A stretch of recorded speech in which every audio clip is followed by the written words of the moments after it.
Check करो जी ढग्गा आ रहा हुण देखो चढ़दा या नहीं अल्लाह खैर ही करे। लै दस मैं ना उन्हें तो आसरा ही कराया यार आसरा ही नहीं तैयार हो गए अल्हम्दुलिल्लाह। हुण ना रोटी खुलन वाली है शफीक अहमद रोटी खोल देनी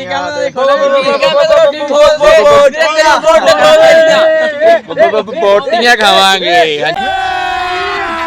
अभी मजा आएगा ना भिड़ो जी। चेक करो सारे धमाल पा रहे हैं ते बेमिसाल पा रहे हैं।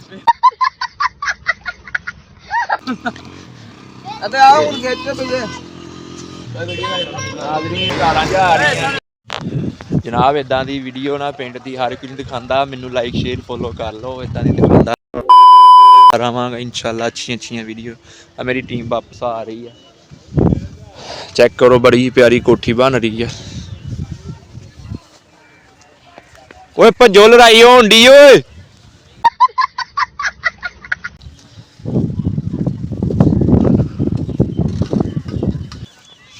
केड़ा वा यार। चेक करो जी मज्जा पिंड लड़ाई हो गई है पता नहीं अल्लाह खैर ही करे किहदी होई बन गई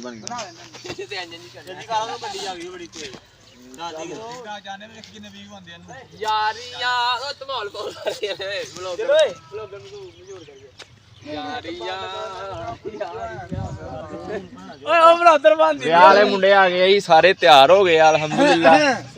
हुण ना रोटी खुलन वाली है शफीक अहमद रोटी खोल देनी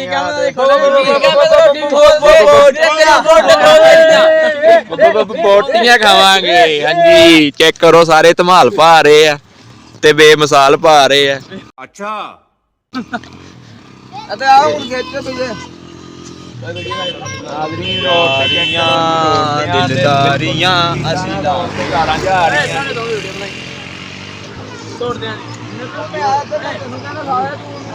ट्रैक्टर भी आया जे ते ट्राली भी आई जी।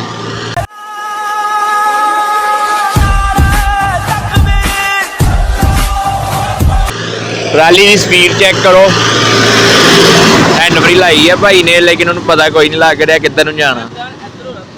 हाँ जी बिल्ला जी तुसीं की कहना चाहते हो? ऐसी कुछ नहीं कुछ भी नहीं। हाँ जी काका जी तुसीं की कहना चाहते हो? कहना चाहते हैं साडा विआह जल्दी करो ठंड बड़ी लगदी है।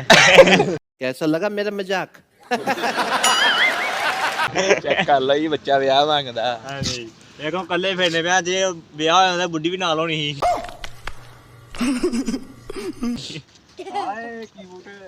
चेक करो ये इधर टिकटॉक पैदा होया नवी न्यू जनरेशन।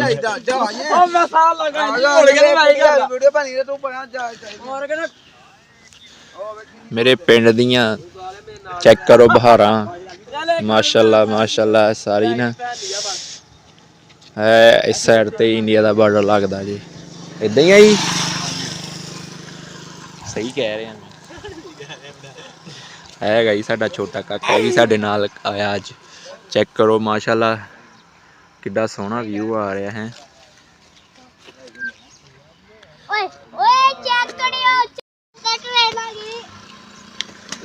चेक करो जी ढग्गा आ रहा हुण देखो चढ़दा या नहीं अल्लाह खैर ही करे।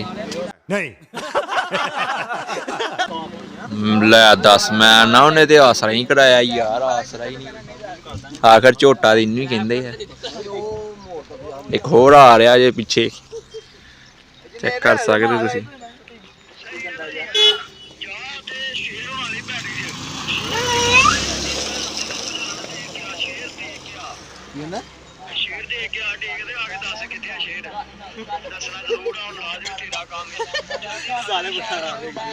कौन तू सारा शहर ते इत्थे बड़ी दे पिंडा विआह खा रहे फूती ते जाके जा लभ सानू की पता कित्थे शेर कित्थे नहीं। देखो जी इधर माशाल्लाह साडे वड्डे आ रहे ने पिछे एक बड़ा ही प्यारा झोटा ते ओ आ रहे आ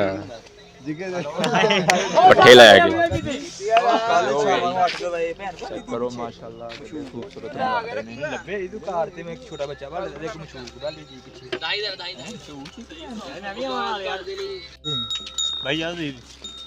जा होगा यार शावा शावा डाउन। ਜਨਾਬਾ ਹੁਣ ਜਾ ਰਹੇ ਸਾਡੇ ਪਿੰਡ ਦੇ ਸਰਪੰਚ ਜਾ ਰਹੇ, ਚੈੱਕ ਕਰੋ ਸਰਪੰਚਾਂ ਦੇ ਮੂੰਹ 'ਚ ਲਾਈਓਗੇ ਕਿੱਡੇ ਸੋਹਣੇ ਹੈ, ਤਿਆਰ ਸ਼ਿਆਰ ਹੋਏ ਨੇ। ਆ ਭਾਈ ਬੜਾ ਡਰਨ ਡਿਆ ਜੀ, ਚਲੋ ਪਿੱਛੇ ਬੈਗ ਹੈ ਕਿਤੇ ਕੱਪੜੇ ਨਾ ਗੰਦੇ ਆ ਜਾਣ।